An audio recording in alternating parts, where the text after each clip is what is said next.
টিসিবির মাধ্যমে 70 লাখ মানুষ সহায়তা পাচ্ছে। আপনার কি মনে হয় এটা পর্যাপ্ত আমাদের দেশের এই অবস্থায়?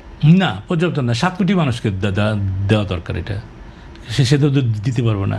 সহায়তা দিয়ে কোনো সময় মুক্তবাজার অর্থনীতিকে টিকে রাখা যায় না। আপনি এটা এই সিস্টেমটাই ভুল। কারণ সরকারের দায়িত্ব না এটা করা। এটা সরকার মনিটর করবে যে বিশ্ববাজারের সাথে মিলে যে পণ্য উৎপাদিত হয় সেটা ন্যায্য দামে যেন বাজারে বিক্রি হয়, তাহলে সরকার প্রত্যেক জায়গায় পৌঁছে যাবে। কিন্তু সেটা পারে না সরকার। তখন ওই ট্রাক সেল করে, টিসিবির ডিলার দেয়, ওই দুর্নীতি করে, টিসিবির জিনিস সবচেয়ে খারাপ জিনিসটা এনে টিসিবি বিক্রি করে। আপনি এমন 70 লাখ লোকেরা দেয়। ভাই 70 লাখ কী হিসাবে দিলেন আপনি? মানে এটা তো 7 কোটি দেওয়া দরকার। 18 কোটি লোকের মধ্যে 7 কোটির বেশি তো কষ্টে আছে।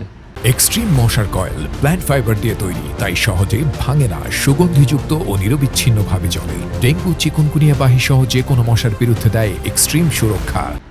এই মুহূর্তে মধ্যবিত্ত, নিম্নবিত্ত শুরু করে যে মানুষটা আছে, 12-13 কোটি মানুষ যেগুলি আছে আমাদের দেশে, সবাই তো খুব কষ্টে আছে। প্রত্যেকেরই তো দরকার। তাহলে রেশন কার্ড তাহলে সবাইকে দিয়ে দেন, তাহলে অসুবিধা নাই। আমরা সেই কমিউনিস্ট অর্থনীতিতে ফিরে যাই। প্রত্যেক পাড়ায় পাড়ায় রেশন দোকান থাকবে, আমরা কার্ড নিয়ে গিয়ে ভোগ্যপণ্য উঠায় নিয়ে চলে আসবো। বাজারের দরকার নাই, শিল্পের দরকার নাই, কিচ্ছু দরকার নাই।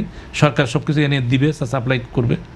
এই যে বন্দোবস্ত, এই যে টিসিবি, রেশন কার্ড, টিসিবির ট্রাক সেল, আপনি এই বন্দোবস্ত লেখা, এটা আপনি ট্রাক করে যে বিক্রি করেন, একবার চিন্তা করে দেখছেন কত অমর্যাদা করে এই ক্রয় বিক্রয়? এটা মানুষকে লাইন ধরে গিয়ে ওখানে থেকে কী কিনতে হয়? What is this? মানবিক জায়গায় তো আপনাকে শেষ করে দিচ্ছেন। সে তো ভিখারি না, তাকে ভিখারি বানায় দিচ্ছেন আপনি। সিস্টেমটাকে ঠিক করতে হবে। আপনি টিসিবি যদি করতে চান, আপনি সেটা একটা রোবাস্ট করে করেন।